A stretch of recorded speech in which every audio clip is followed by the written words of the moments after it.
times were so much simpler and you were just hoping for a good snow day. Hey you guys, and welcome back to my channel for what now has to be the most unplanned video I've ever made. It is the second week of March, and it just feels like in the blink of an eye, we teachers have gone from hoping for snow days or some other weather issue to give us a day off to catch up on work, and now the entire world is changing. And I don't think any of us saw this coming. If you're new to this channel, my name is Kristen. I am an online teacher as well as a K-8 music teacher in the Midwest. And if you yourself are a teacher, chances are you can relate to what I'm about to talk about. At least here in the Midwest, several of our colleges and universities have shut down to only remote teaching. A lot of our sports games are now going to just be broadcast on TV. A lot of our major festivals, events, social things are now all being canceled left and right. And the one that shocked me the most, let me know what shocked you the most down below, PS. But the one that shocked me the most was colleges, schools going remote only. And then it seemed like a day after the colleges started to do it, school districts started to do it. And I don't know about anybody watching this video, but I do a lot of remote teaching, but it's through set up, established programs. Never am I told, hey, Kristen, you're gonna go teach your K-8 classes remotely. I really don't know how I would go about doing that. And this is not me making a video to my district saying this is happening. Like, definitely, this is just right now where I am. We are seeing this. We are told, at least in this city, that all schools should at least be prepared in the event. So this is not me saying, we're closing, my school's closing, teachers get ready. This is me saying, hey, the city I live in right now is experiencing the major universities going remote only, and the Department of Education is just letting all teachers know to be prepared in the event that we do remote teaching. And I want to bring this question out to you guys and maybe make this video a little bit of an information video, at least in the comments. If you have ever had this happen to you or your district where you had to remotely teach, or you know someone who did, if you have any resources, things that you would recommend, especially for teachers, for the young kids, please let me know down below. I know I'm going to share this video on a few teacher Facebook groups to try to get conversation going, at least for my benefit and the benefit of other teachers who have had less than 5 years in a brick and mortar classroom.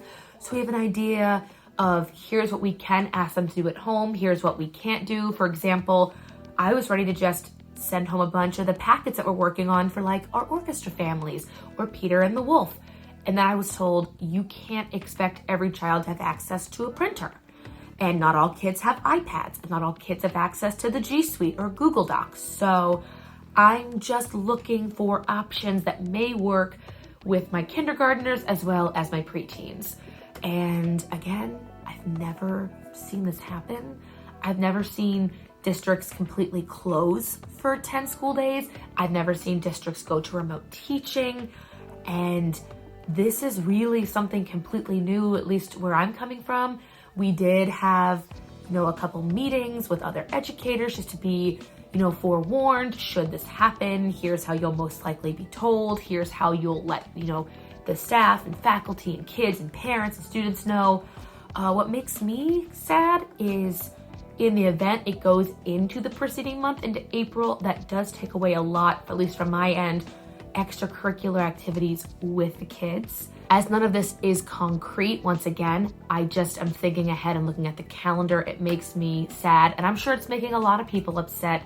I know that my husband and I have plans to travel by plane to go on spring break in less than 2 weeks.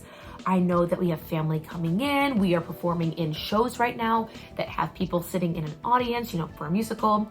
And I'm not belittling this situation. I'm not making it sound like it's less than it is. I'm just simply pointing out that this situation is putting educators in a unique situation. But I'm sure it's putting parents in a unique situation, and college professors and athletes and basically everyone. Everybody kind of has to look at this as it's not the norm. We have to do what's, for the best or what our officials say is the best. If you're a fellow educator and you're watching this video, let me know if something's happening in your district, what your plans are, how they're moving forward from it, what's expected, how long it's going to be. If anything, I'm just trying to collect options should this ever happen where I am. And again, don't want to invoke the panic if you're watching this in my district. I will say from the perspective of online teachers, I currently teach for VIPKID. You know that if you've been here for a while, at least for my subscribers, you guys know. We've known about the coronavirus since January because our students in China were telling us they were not going back to school. They have not been back to school in 2 months, and now it's affecting us here in the States. We don't know how long this will happen. We don't know how long this will go on. We don't know how many more precautions we'll be taking. We don't know what's going to happen in the event our flights, our buses, all of our transportation really. We don't know what we're going to be told in terms of staying at home, in terms of going to our jobs, in terms of visiting family, travel, etc. Right now, at least in the beginning to mid-March, we are just sitting here and waiting. And one of the big reasons I wanted to sit down and film this video is, one, to reach out to other teachers, ask you guys your opinions, what you're doing, what your districts are doing, whether you are K through 12, college, online, in person. Let me know what you guys are doing. If you are working in a corporate job and they're moving you remotely, what do they expect from you? How are they going to work this? Can you normally work remotely? And in the event this does continue and proceedings and precautions go on, I am going to begin to post updates in terms of school, in terms of our extracurriculars, Christopher and I's musical. If I did not already say, we are in She Loves Me performing here in the city. So I don't know if that's going to continue, if we're going to have to cancel our flights to New York, if Broadway is going to shut down, if we're going to have to cancel my school's musical, if we can even go to the rest of our subscription series, because my husband and I are avid musical performers and we get passes to see all the shows that come to the city. So we don't know. All we know right now is that if you are planning on going to March Madness, you no longer can. If you were going to the major hockey games in our area, you no longer can. We just had the Arnold Classic. That had limited. I don't know how that actually finished. I think you could go and spectate. I don't remember. I'll have to look that up. But all I know is less and less is now available for the public to go to. And yes, I understand. Yes, I get it. If you're watching this, please wash your hands. I am not sick. It's just the end of the day. I'm not used to filming after a full day of teaching, coming home and doing piano lessons with some students. But I wanted to get this video out there and I wanted to do it before anything officially happened in my district. So that way I can document the series. So right now, at least from my point of view, I have seen universities close, I have seen school districts closed, and I have personally been told, be prepared should you have to teach remotely. Have material ready, kindergarten through 8th grade. And if you're somebody out there watching and you don't know what to do, I at least know for my middle schoolers. I have a separate YouTube channel just for my band and choir. And I post on there how many measures we're working on in each song. I post our rehearsals, just the audio because they're minors, of course. I post when I want things to be done and when our concerts are. So for choir, I can literally send home practice logs for mom and dad to sign, and they're very good about this. And then when they get back to school, they have to perform it in like groups of 3 or 4 to my accompaniment tracks. The same for band.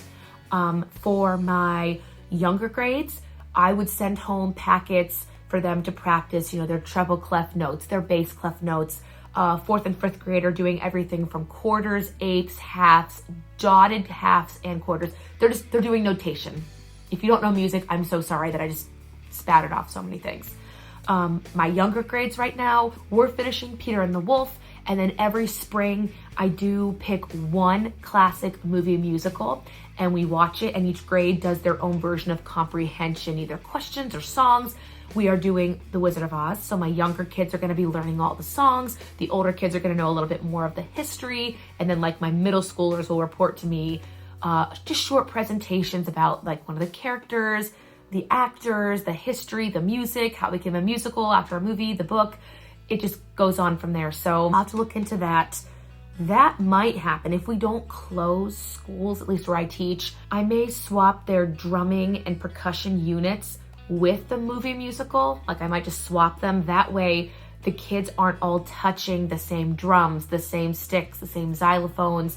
Everything in my room is universal, and I think that's the same for every specials teacher. If you're an art teacher, they all share the same brushes. Library, they touch the same books. STEM, they're on the same computers, chairs, and desks. And gym, they are touching the same, balls, handles, whatever it may be. So I think, at least from a music perspective, if you were planning on an annual movie that they watch or learn, or just music to rehearse without touching things, I would recommend that now. I also did ask my janitorial staff for extra Lysol wipes and spray. They typically do a deep clean once a week. Now I'm doing it every day or every other day, at least my counters, my risers, and my stools. Tomorrow morning, I begin with my 7th and 8th grade band. So when that is done and they vacate, I'll do choir and one general music class, and then I will wipe everything down, spray the room, open the windows, and go to lunch. That way it can kind of just sit, clean, and I'll be ready for my afternoon classes. If you are a teacher and you have any advice on remote teaching, keeping healthy as a teacher, other than obviously wash your hands, have your Lysol, all that stuff, let me know what you recommend down below in the comments. Let me know if something like this has ever happened in your town. I will say that my school did close for illness last month, but it was because so many kids had the flu. We had such a high number of kids out that it was just safer for us as teachers and the healthy children to just go home for a few days. And what made it worse at that point in time was the fact that it was raining. And I am one of the teachers that does recess duty. And I can say that it was raining during those weeks. So the kids that were healthy were being quarantined with the kids that were sick. And we all had to have gym in the gymnasium because of the rain. So we put these kids together. We were just seeing a higher number of kids getting ill. So our district made the very wise choice to take 2 days and let everybody go home, get rest. We cleaned our classrooms, and honestly, the last 4 weeks have been great. So whether or not it decides to happen, I trust that my district, yours, whoever it may be, your officials, governor, everything, they will make the choice they believe is the best. Everybody will move on from there. We'll see what happens. Right now, all you can really do is take care of yourself, stay healthy, wash your hands. Why are y'all buying all the toilet paper? I don't understand that one. Hand soap works just as well as sanitizer, probably even better in my opinion. Use real soap, please, and get your sleep, get your water, get your vitamins, stay healthy. Teachers, band together, be a team. If you know a teacher in your building doesn't know how to use Google Docs and you do, reach out to them, help them. I know I've reached out to other teachers and said, if things happen, please email me. I will help you as best I can. I can help get things online, on our Schoology page, everything. So do what you can, help people out, stay healthy, and if this becomes a series, I will see you in the next chapter. And if not, I will see you in a future teaching video. So other than that, give this video a big thumbs up. As always, subscribe if you're new around here, and I will see you in the next one.